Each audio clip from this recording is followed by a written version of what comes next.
Assalamualaikum warahmatullahi wabarakatuh. Rahayu, Sagung, Dumadi. Kembali lagi di channel Babat Nusantara. Pada kesempatan kali ini akan melanjutkan cerita Krisnogo Sosro dan Sabu Inten.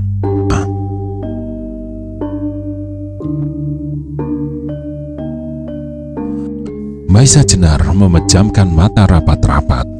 Dengan sekuat tenaga, ia berusaha menguasai perasaannya.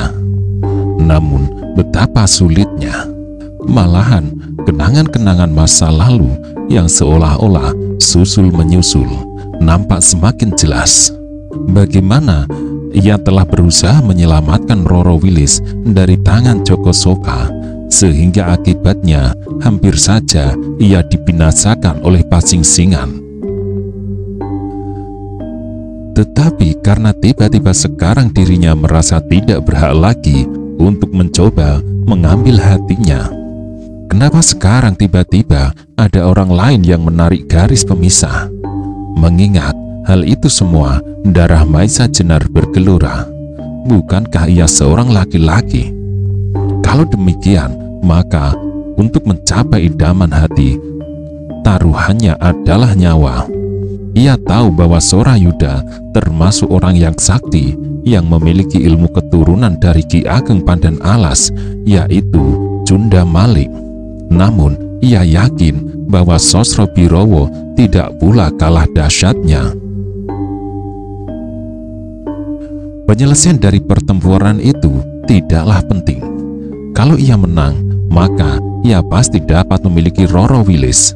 Tetapi kalau dia kalah, adalah kebinasaan. Ini akan lebih baik daripada hidup dengan hati kosong. Karena pikiran itu, tiba-tiba darah Maisa Jenar menggelegak.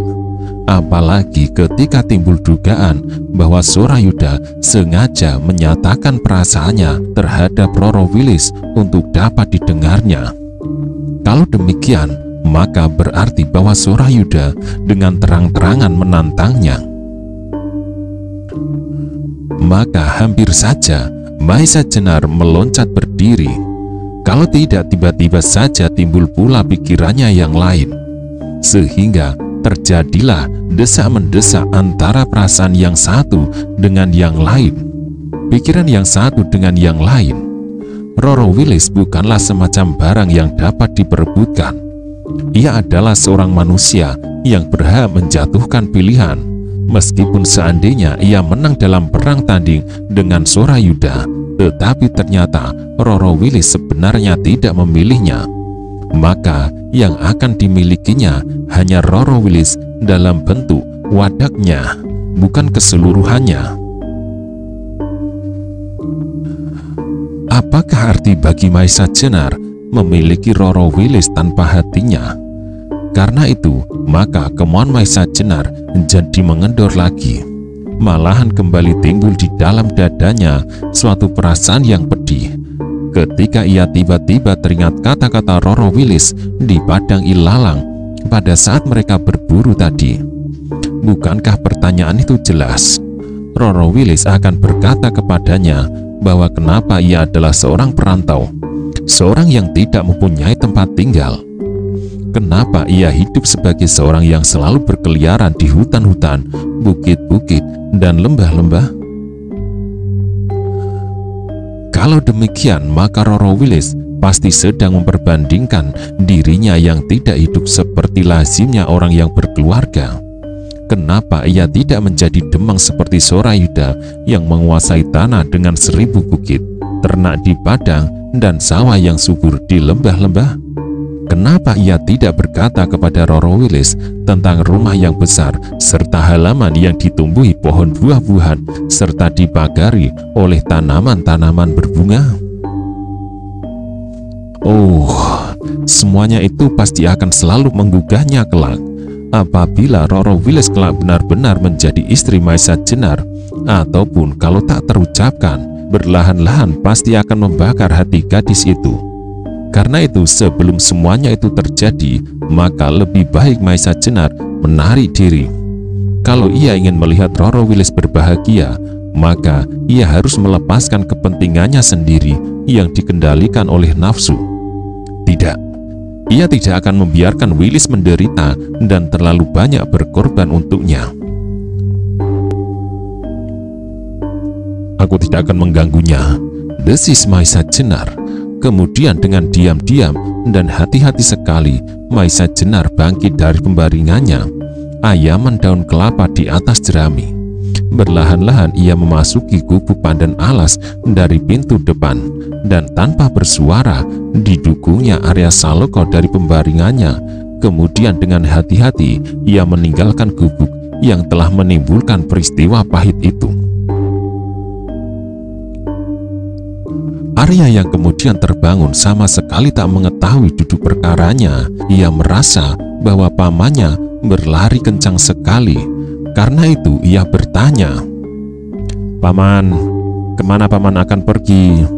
Maisa Jenar tidak menjawab pertanyaan itu. Malahan ia berlari semakin kencang dan kencang menuju ke gubuk yang telah dibangunnya bersama Arya Saloka. Perjalanan mereka menyusup melewati hutan-hutan kecil yang tidak begitu lebat. Ketika fajar menyingsing, Maisa Jenar mencoba untuk menguasai dirinya. Ia berusaha untuk tidak menimbulkan kesan yang asing bagi orang-orang yang dijumpainya di jalanan. Karena itu, Arya segera diturunkan dari dukungannya. Orang-orang yang sedang ke sawah serta orang-orang yang pergi mencari kayu di hutan hanya memandang Maisa Jenar sepintas saja. Meskipun kadang-kadang ada yang heran pula, dari manakah sepagi itu ayah beranak itu sudah berada di perjalanan. Tetapi Maisa Jenar sudah sama sekali tidak memperhatikannya lagi. Ia berjalan terus dengan kecepatan yang penuh tanpa beristirahat. Akhirnya Arya menjadi kelelahan, maka bertanyalah ia, "Paman, kemanakah kita pergi?" Maisa Jenar tidak menjawab pertanyaan itu. Ia masih saja berjalan cepat-cepat. Karena itu Arya kadang-kadang terpaksa berlari-lari untuk mengikuti langkah Maisa Jenar. "Paman, tunggulah!" teriak Arya. Maisa Jenar yang sedang diliputi oleh berpuluh ribu masalah itu hampir tak mendengarkan suara Arya.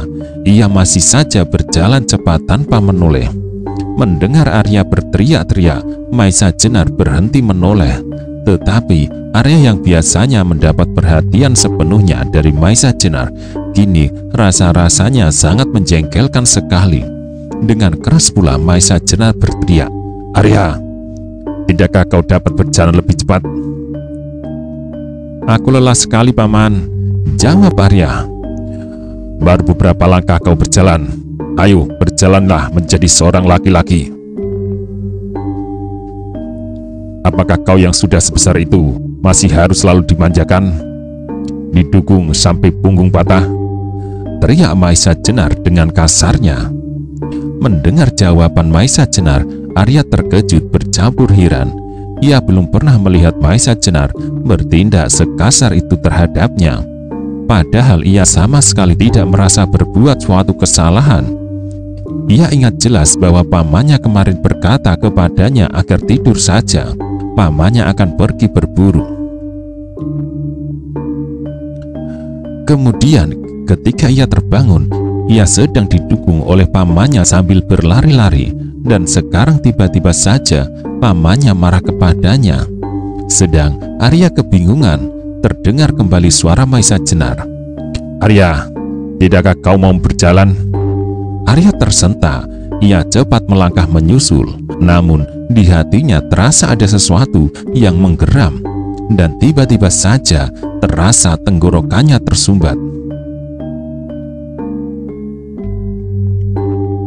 Alangkah asingnya sikap pamannya, sikap yang belum pernah dirasakannya selama ia bertemu dengannya.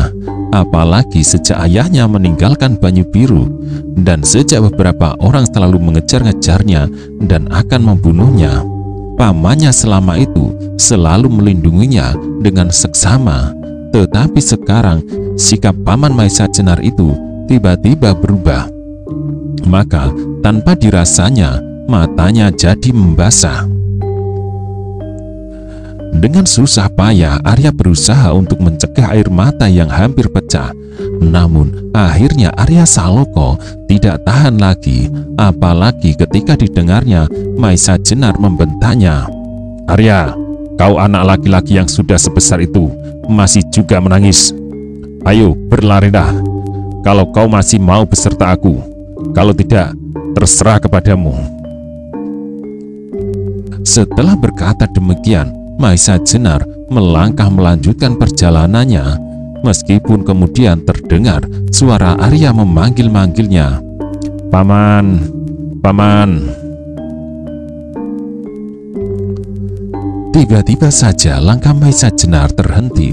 Dilihatnya di pinggir jalan sempit di tepi hutan itu seorang berdiri seperti menantinya. Ketika Maisa Jenar berhenti, tampaklah orang itu melambaikan tangannya memanggil. Hati Maisa Jenar jadi berdebar-debar, apalagi kemudian ketika dikenalnya orang itu adalah Ki Ageng Pandan Alas, kakek dan guru Roro Wilis yang telah memecahkan hatinya. Tetapi ketika Maisa Jenar sadar bahwa ia tidak dapat bermain-main dengan orang itu, maka dengan langkah berat ia mendekatinya. "Maisa Jenar," kata orang tua itu setelah Maisa Jenar berdiri di hadapannya, "aku menangkap suatu sikap yang aneh padamu."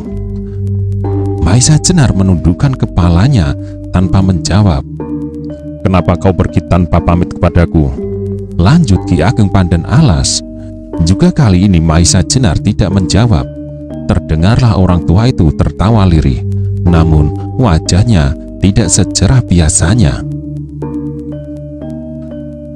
Perlahan-lahan Maisa Jenar mengangkat wajahnya, tetapi ketika pandangannya membentur mata orang tua itu, kembali ia menundukkan mukanya. Dengan suara yang berat, ia menjawab, "Ki Ageng, aku adalah orang yang tak berarti, yang tidak sepantasnya tinggal bersama-sama dengan Ki Ageng, Adibudak Wangi, dan Demang Sorayuda yang kaya raya."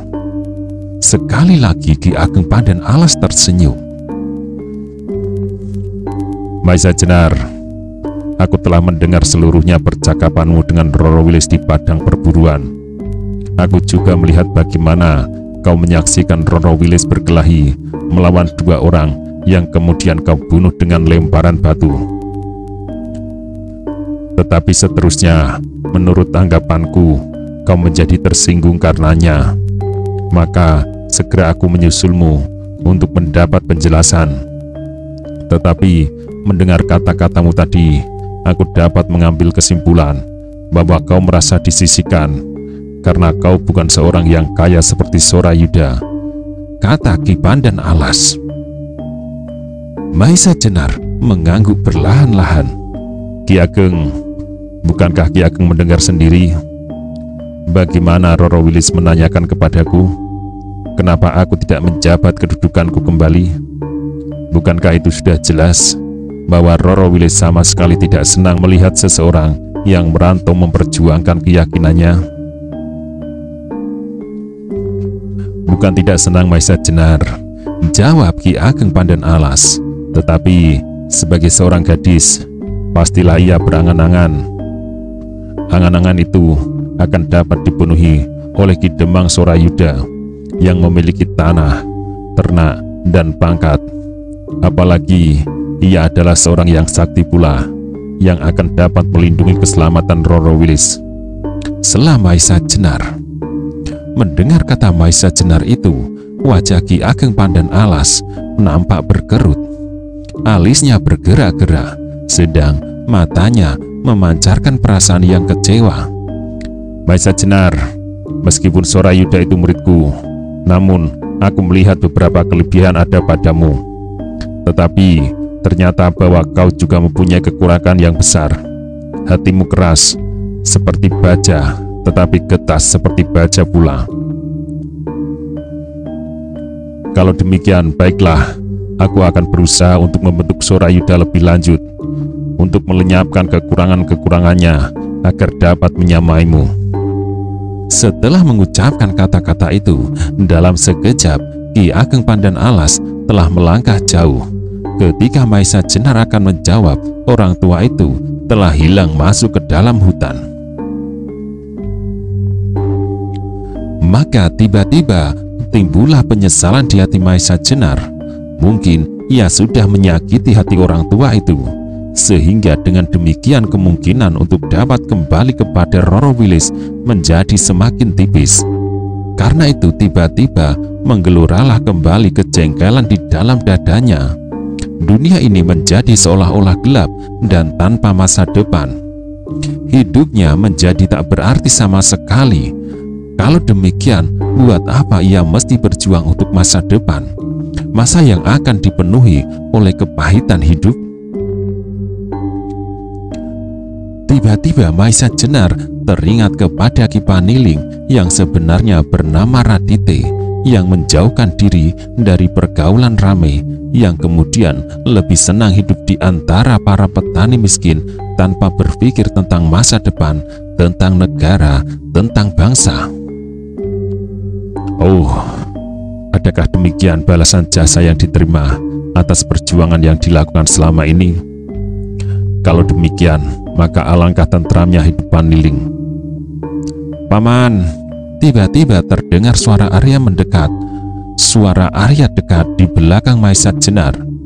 Maesa Jenar agak terkejut mendengar suara itu, tetapi ketika ia menoleh dan nampak wajah Arya yang kuyu, kembali terungkitlah kejengkelannya. Anak itu adalah isi dari masa depan yang gelap, yang pahit, yang akan menyiksanya. Buat apa ia harus ikut serta membinanya? Anak itu bukanlah anaknya. Biarlah Gajah Sora sendiri bertanggung jawab atasnya. Kalau kelak ia marah kepadanya, biarlah Gajah Sora mencoba mengukur lebar dadanya. Karena pengaruh pikirannya yang kelam itu, berteriaklah Maesa Jenar membentak, "Pergi! Pergi kau kelinci cengeng, buat apa kau ikut aku?" Mendengar suara kasar itu, dada Arya Saloka rasa-rasanya seperti tersambar petir, sehingga tubuhnya menggigil ketakutan. Belum lagi ia dapat bersuara, Maesa Jenar telah melompat berlari kencang-kencang seperti orang yang kehilangan ingatan. Meskipun kemudian terdengar jerit Arya Saloka, "Paman, paman!" Namun suara itu semakin lama, semakin jauh di belakangnya. Suara Arya Saloka itu akhirnya lenyap menghantam batas-batas hutan. Sedang Maesa Jenar masih saja berlari menyusup semak-semak seperti orang gila. Dengan nafas yang terengah-engah, ia mendaki bukit kecil sambil masih terus berlari menjauhi manusia. Ia akan pergi ke suatu tempat di mana hidupnya tak tersentuh oleh apapun. Di puncak sebuah bukit atau di pusat hutan yang lebat, ia akan bertapa, menghadapkan hidupnya melulu buat masa langgeng. Akan ditinggalkan dunia yang penuh dengan bayangan dan angan-angan seperti mimpi yang nikmat. Tetapi kemudian yang membantingnya ke dalam jurang kekecewaan yang maha dalam. Tetapi tiba-tiba Maesa Jenar terkejut melihat sebuah bayangan menghadang perjalanannya di tempat yang temaram oleh bayangan pepohonan. Karena itu ia segera memperlambat langkahnya. Ia menjadi semakin terkejut lagi ketika dari kejauhan dilihatnya bayangan itu mengenakan jubah abu-abu. Pasingsingan, desisnya. Hatinya kemudian agak gelisah, tetapi tiba-tiba ia tersenyum sendiri. Bagus, desisnya. Kalau Pasingsingan mau membunuh aku pula, aku akan mengucapkan terima kasih kepadanya. Mendapat pikiran itu, kembali Maesa Jenar berlari ke arah orang yang berjubah abu-abu yang disangkanya Pasingsingan itu. Tetapi kembali ia terkejut bukan kepalang ketika ternyata orang yang berjubah abu-abu itu tidak mengenakan topeng kasar seperti yang biasa dipergunakan oleh pasingsingan. Apalagi ketika Maisa Jenar sempat memandang wajah orang itu, kurus dan janggutnya yang sudah putih tumbuh lebat pepat menutup sebagian dari mukanya, sedang rambutnya yang sudah putih dibiarkannya terurai menjuntai dari bawah ikat kepalanya. Menilik garis-garis umur yang tergores di keningnya, nyatalah bahwa umur orang itu sudah sangat tua, namun tubuhnya masih nampak segar dan kuat.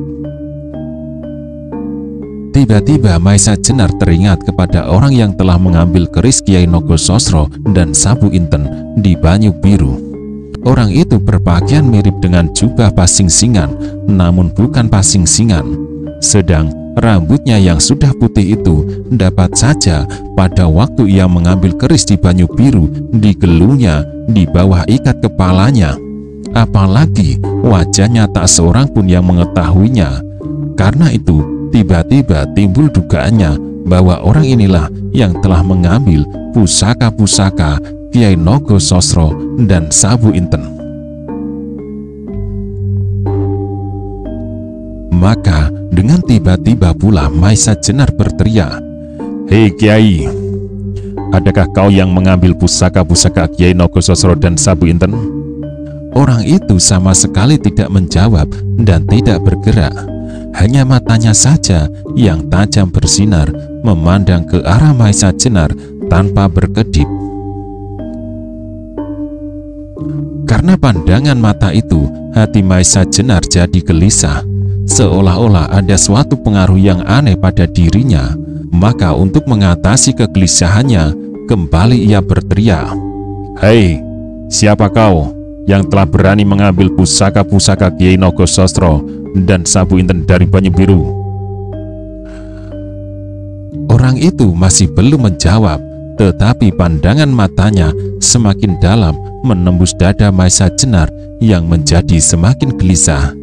Dan seperti orang yang bingung, Maisa Jenar membentak-bentak, "Kau yang mengambil? Ayo bilang, tak usah kau ingkari. Kalau demikian, kembalikanlah keris itu kepadaku. Kembalikan." Karena orang itu masih saja tidak menjawab, perasaan Maisa Jenar menjadi semakin melonjak-lonjak. Timbullah suatu perasaan kecut dan ngeri di dalam dirinya, seolah-olah orang yang berdiri di hadapannya itu memancarkan suatu berbau yang aneh, sehingga kemudian Maisa Jenar tidak dapat mengendalikan kecemasannya, bercampur baur dengan perasaan bingung dan pepat. Maisa Jenar mundur beberapa langkah, disilangkan satu tangannya di depan dada, satu lagi diangkat tinggi-tinggi sambil memusatkan segala tenaganya.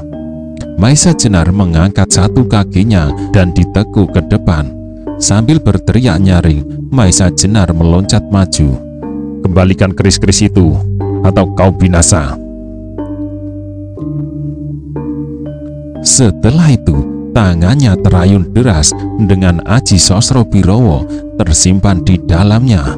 Tetapi terjadilah suatu peristiwa yang sama sekali tak terkirakan. Dengan cekatan, tangan orang tua itu bergerak dan dalam sekejap tangan Maisa Jenar yang sedang mengayunkan Sosro Birowo itu dengan tenang ditangkapnya. Dengan demikian, maka Maisa Jenar tersentak oleh kekuatannya yang tidak tersalur itu, sehingga seolah-olah suatu pukulan yang dahsyat telah menghantam dadanya. Tetapi hanya sebentar, sebab sesaat kemudian terasalah seolah-olah udara yang sejuk mengalir ke seluruh tubuhnya, sehingga dengan demikian tubuhnya sama sekali tidak merasakan suatu gangguan apapun. Mengalami peristiwa itu, jantung Maisa Jenar berdesir hebat sekali. Sadarlah ia bahwa yang berdiri di hadapannya itu adalah seseorang yang maha sakti, yang memiliki kedahsyatan ilmu lahir batin. Karena itu, ketika tangannya telah dilepaskan, Maisa Jenar segera mundur beberapa langkah dan kemudian seperti orang yang tak berdaya, Maisa Jenar menjatuhkan dirinya duduk bersila menghadap kepada orang yang tak dikenalnya itu. Dengan gemetar, Maisa Jenar berkata, "Maafkan kelancanganku, Kiai, dan perkenalkanlah, aku mengetahui siapa sebenarnya Tuan." Terdengarlah orang tua berjubah abu-abu itu tersenyum. "Sudahlah Maisa Jenar, kau tak perlu terlalu merasa bersalah bahwa aku menjadi gembira ketika kau masih ingat kepada kewajibanmu untuk menemukan kembali Kiai Nogosostro dan Kiai Sabu Inten, sehingga kau berani bertindak terhadap apapun dan siapapun. Dengan demikian, maka masa depanmu tidaklah akan gelap sama sekali," jawabnya. Mendengar kata-kata orang tua yang sama sekali tidak menjawab pertanyaan itu, Maisa Jenar menjadi tertegun heran. Apakah gerangan maksudnya? Kemudian terdengarlah orang tua itu melanjutkan, "Maisa Jenar, apakah sebenarnya yang kau cari sehingga kau sampai ke tempat ini?" Perasaan Maisa Jenar terasa seperti disentakkan mendengar pertanyaan itu. Apakah sebetulnya yang dikehendaki sehingga sampai ke tempat ini? Teringatlah kemudian apa yang pernah dialami akhir-akhir ini, yang masalahnya berkisar ke sekitar Roro Wilis. Namun untuk menguraikan kepada orang tua itu, Maisa Jenar masih merasa kurang enak. Karena itu ia jadi bimbang, sehingga beberapa lama ia tidak menjawab. Karena Maisa Jenar masih berdiam diri, terdengarlah orang tua itu meneruskan, "Aku kira aku dapat menduga-duga apa yang sebenarnya telah kau alami, Maisa Jenar. Dan ketika aku melihat kau berlari-lari ke arah yang sama sekali tak kau ketahui, aku pun dapat mengira-ngira pula apa yang akan kau lakukan. Sebab sebagian besar dari percakapanmu dengan Kiai Ageng Pandan Alas serta kemarahanmu kepada Arya Saloko dapat aku dengar. Ditambah lagi dengan beberapa kejadian akhir-akhir ini yang dapat aku lihat pula. Hubunganmu dengan cucu Ki Ageng Pandan Alas serta murid Ki Ageng Pandan Alas yang bernama Sorayuda." Mendengar uraian orang tua itu, Maisa Jenar seperti orang yang dihadapkan pada suatu peristiwa yang di luar kemampuan jalan pikirannya. Demikian banyaknya masalah yang dapat diketahui oleh orang tua itu. Kalau demikian, maka orang itu pasti telah beberapa hari mengikutinya. Karena itu, pasti orang itu adalah orang yang sama sekali tidak bermaksud jahat kepadanya. Dengan demikian ia menjadi agak berani pula. Maka katanya, "Apa yang Tuan katakan adalah benar." Maka terdengarlah orang tua itu tertawa. "Bagus," katanya, "kau sadari semua itu, dan sekarang kau akan pergi kemana?" Kembali Maisa Jenar kebingungan. Apakah sebaiknya ia berkata terus terang? Sebab andai kata ia berbohong, maka orang itu pun agaknya dapat mengetahui pula. Karena itu jawabnya, "Aku akan pergi bertapa, Kiai, menjauhi kesibukan-kesibukan duniawi yang menjemukan." Sekali lagi orang tua itu tertawa. "Apakah dengan bertapa serta menjauhkan diri dari persoalan manusia itu, kemudian keris Kiai Nogosostro dan Sabu Inten akan datang kepadamu dengan sendirinya?" Sedikit-sedikit arah pembicaraan orang itu sudah dapat ditangkap oleh Maisa Jenar. Ia menjadi bertanya pula pada diri sendiri, apakah sebenarnya yang dicarinya selama ini. "Maisa Jenar," lanjut orang tua itu, "kau adalah seorang ksatria, bukan seorang brahmana atau pertapa. Kewajiban ksatria adalah membina kesejahteraan umat manusia, kesejahteraan bangsanya dan tanah airnya. Apakah yang dapat kau lakukan apabila kau mengasingkan dirimu di puncak gunung atau di tengah-tengah hutan yang lebat, di dalam gua-gua atau di bawah pohon beringin tua Maesa Jenar. Aku sudah tua. Aku adalah gambaran dari orang-orang yang tak berarti, tinggal di dalam gua yang jauh dari masalah-masalah bangsa dan tanah air, di mana aku meneguk air jika aku haus serta mencari ketenteraman diri. Tetapi dengan demikian, masalah keluarga besar kita tak akan dapat diselesaikan. Sekarang adalah kau mau memperbanyak jumlah dari orang-orang yang demikian itu?